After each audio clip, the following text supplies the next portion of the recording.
You know, we've all done it. We've downloaded classic books, stories we think we know inside and out. But what if I told you that a tale like Dr. Jekyll and Mr. Hyde has a secret, a completely modern history that's hidden right in its digital DNA?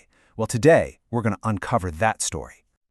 I mean, really think about it for a second. You click a button and bam, a novel from the 1800s just appears on your screen.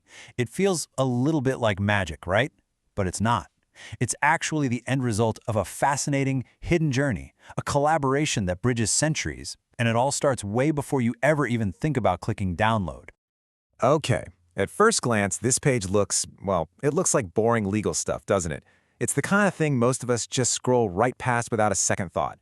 But today, we're going to treat this page like a treasure map, because believe it or not, it is absolutely filled with clues that reveal this incredible hidden story. So, let's start our little investigation with the most important piece of the puzzle, the physical book itself.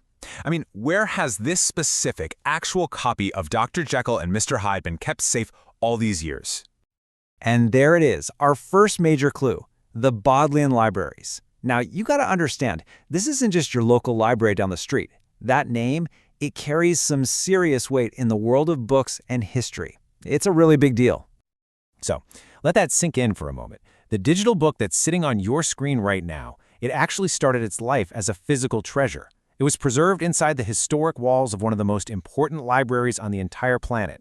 See, it's not just a file, it's a genuine cultural artifact. All right, so now we know where the book came from. But how in the world did it get out of the hallowed halls of Oxford and land on the internet for all of us? Well, that brings us to the second key player in this whole story. Our map, that page we thought was so boring, it points us to a very, very modern partner in this journey. It's about to reveal the engine that took all that paper and ink and turned it into pixels and code. And here it is. This is the partnership that made everything possible. You've got this ancient guardian of knowledge, the Bodleian, joining forces with a modern-day tech giant, Google. I mean, talk about an unlikely pair. This is the bridge, the crucial link between the old world and the new. And the process itself, when you break it down, is a pretty clear four-step journey. First, the library picks out the book. Then, Google scans it. After that, it gets added to this massive digital library. And finally, it's shared with the entire world. It sounds simple, but think about it. It's absolutely revolutionary. Okay, so the book is online. But that leads to the final and maybe most important question: why are we allowed to just download it and read it for free?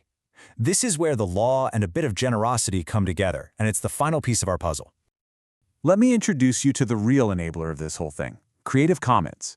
These folks are the ones who create the legal tools that allow amazing institutions like the Bodleian to share their work with all of us while setting some clear, simple rules for how we can use it. Now this brings us to the specific rules of the road for our book. This string of letters, yeah, it might look like some kind of random computer code, but it's actually a super precise set of permissions that tells you exactly what you can and, just as importantly, what you can't do with this digital book. So let's break it down real quick. BY just means you have to give credit where credit is due. Simple enough.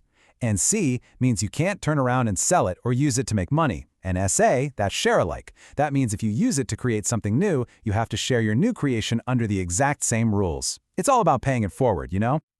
So here it all is, laid out in one place. You've got the Guardian, the Digitizer, and the Enabler. Three totally different organizations, each playing an absolutely critical role in a chain that connects a centuries-old library shelf directly to the device you're holding in your hands right now. It's really an incredible, almost invisible network when you think about it.